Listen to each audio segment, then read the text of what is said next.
ABC One Television. ABC One Television. Le leader en... Voilà, merci beaucoup Bandeko Balandi. ABC One, c'est Jésus-Christ est le number one. Biso tozalaka na biso au milieu du village, mais nazo ibisa bandeko nyonso bozanda biso na mikili mobimba ke ngai Jimmy Boyembe muumbu na bino serviteur na bino awa na kati ya ABC One nazalaka journaliste ya plateforme mon côté parce que na ba émission précédente bande commission so batindeli ngai bazo traiter nga plus moto ya UDPS nga nazalaka moto ya UDPS tazam to ya cash tazam to la mukate sauf que nasalaka msana nga na neutralité nazalaka mingi pe koto ya FCC nasala émission na bango nasala émission mingi na ba ndeko ya cash mais mingi na expliquer yango mingi lorsque ndeko Kabila azalaki na pouvoir batu babande ko benga biso mingi ezaki bata UDPS parce que bazaki ouvertement vraiment envers biso yangwana omoni nde mingi nasalaki biloko mingi ezalaki surtout campagne ezalaki ya UDPS nde bato bakomi kokolenga ye nga za objectif émission de l'étoile que pesa kamino basango ezoleka na mokili ezoleka na niveau ya social donc voilà quoi mais avant banda émission on appelle simbote mingi ne bande ko nyonso bolanda biso ba fidèle internaute na biso mingi na kena Londres on appelle si l'empereur Bidens oyo wapi na kati ya Londres o asimi Londres l'empereur Bidens ya Bidens confrère propre nzamba pa mbolo na kati ya London City et puis na pesi pasteur de donner DVT des voitures mbote mingi lufankenda na pesi mbote na mama Chantal ya wona bande ko nyonso ba zonda biso boyebi ke na kata UDPS na association oyo basala ki ba jeune basangana ki po ba soutenir ba action ya président Fachi président Félix, ils ont qui na ABT, c'est-à-dire Alliance, je crois Alliance de bâtisseurs tshisekidistes. Ils ont kokamamana fils Mukoko a lancé qui un appel pour la marche pacifique. On va soutenir l'action, il y a déboulonnement, il y a président de la République Oyalobaki et puis combattre anti-valeur mingi. Mais nakati wana to moni ke mwana mboka jamais Kaboun Ozali président intérimaire il y a UDPS azo combattre mwana mboka fils Mukoko, c'est-à-dire nakata UDPS to ko banini.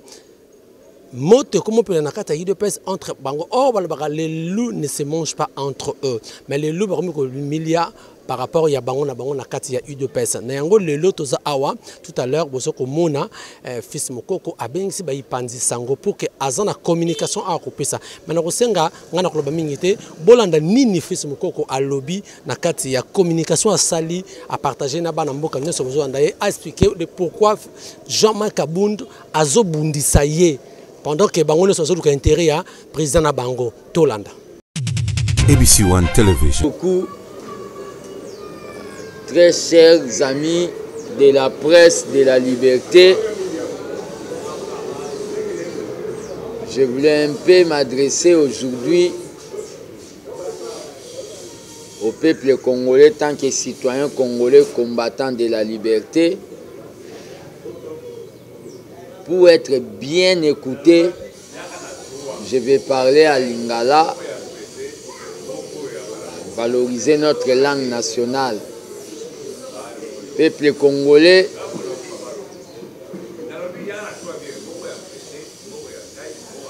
bino bato bozolandanga ba papa, ba maman, bilenge,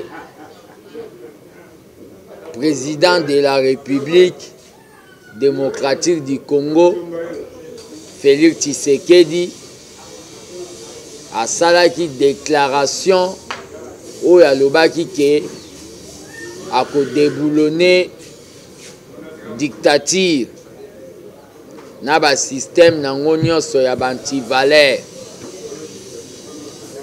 Déclaration na l'air a sali yango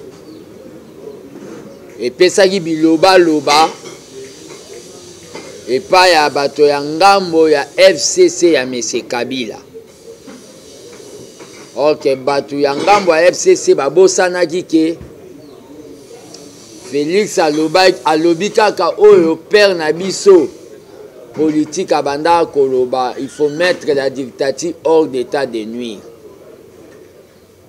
Basalaki biloba loba ba juger yango o balobi ba déclaration ya ba militant. Na yango toye ko constater que l'air asali déclaration wana na makambo esami ya ba gouverneur ya corruption o bimi cadre moko ya parti o babengaka parti du peuple UDPS asalaki déclaration te.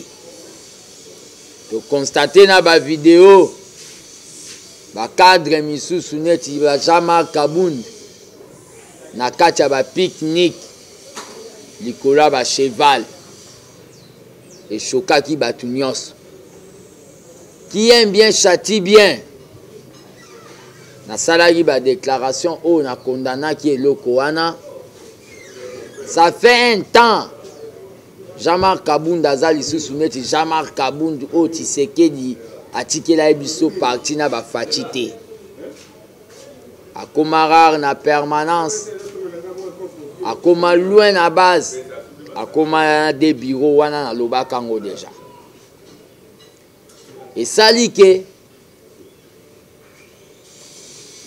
makambo malamu ekomamaka na zelo mais ya mabe ekomamaka na mabanga Bible lobi Jean-Marc Kabund azali parmi na histoire ya UDPS ba meilleur secrétaire général o nga na yebi mais azali susu na ndenge obiso tokanisaki te komona ye na ba ubewa comme si ki amitié ya sika na ba occupant wana esalaki bien te na opinion.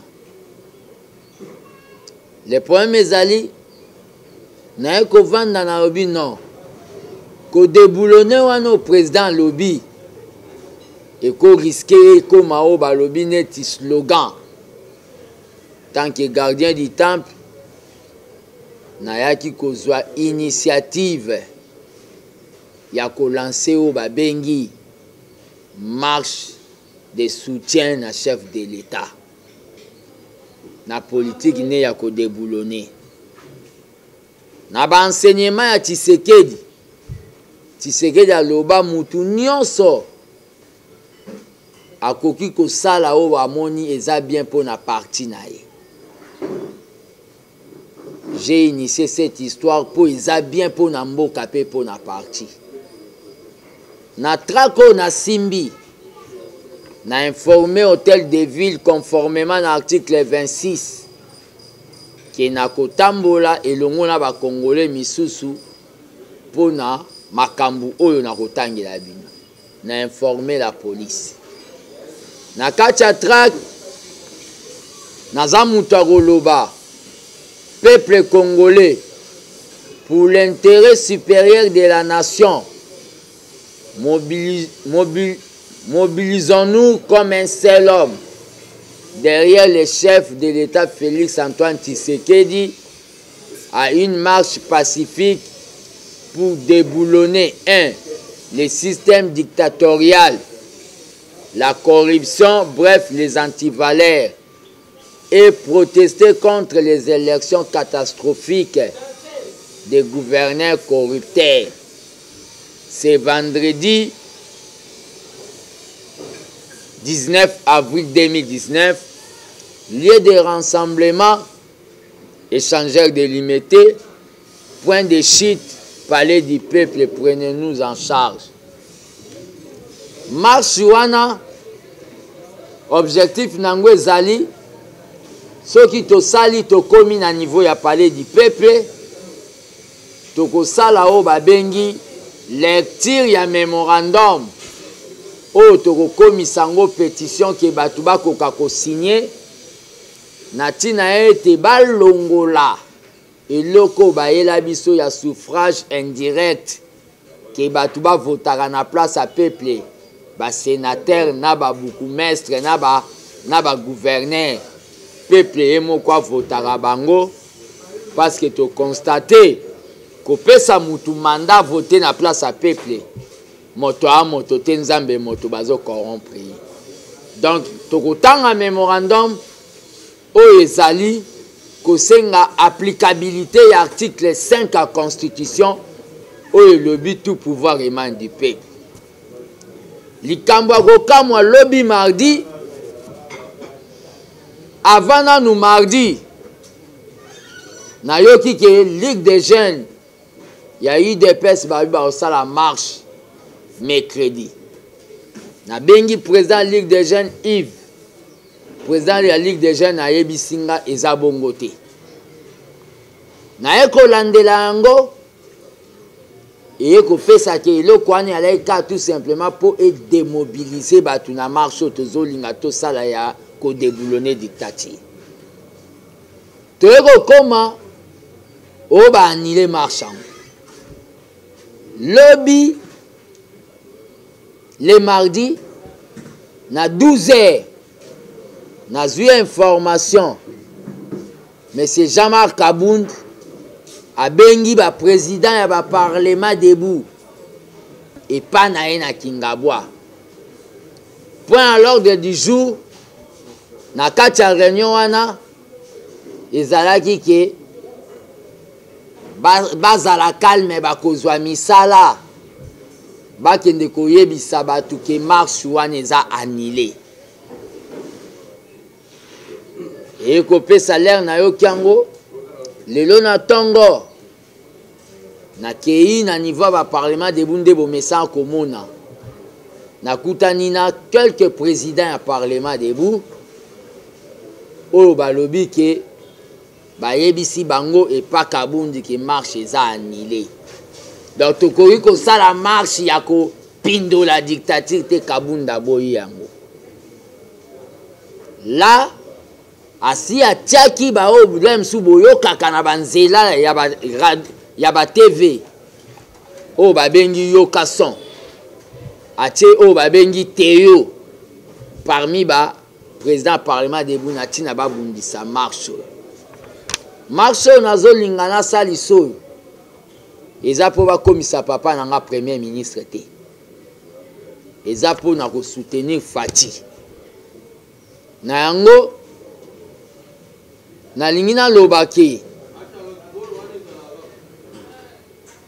bino moko bo traiter makambu wana pe bo juger yango. J'étais informé comme combattant que la marche aura bel et bien lieu.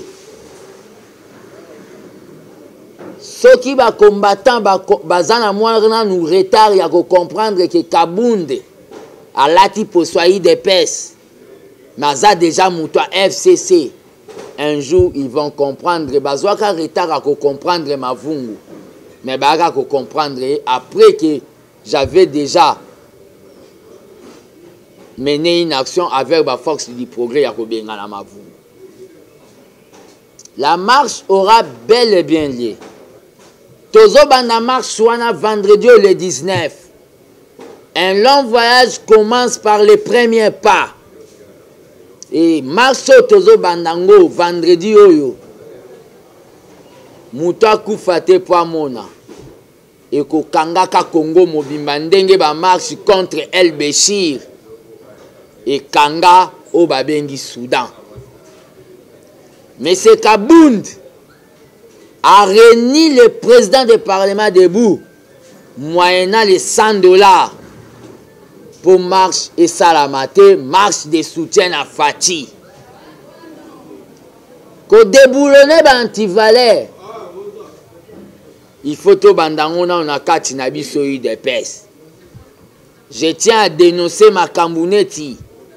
Il y a conseiller stratégique, il y a président de la République. Boké mission officielle, mais c'est Mvidie Timanga. Boké mission officielle, il y a l'État. Ok, Kuno Komiko Kende ko implanté parti na yo. Mais la mission officielle, il y a chef de l'État. Ce ne sont pas des choses autokoyokotika. Bino batwayi de pes. O bozolo banangai. Bino batwayi de pes. O bozolo bananga. Bino batwayi de pes. O bozolo bananga. Stoppez. Finesse. Stoppez Baozwa Kuna, pardon.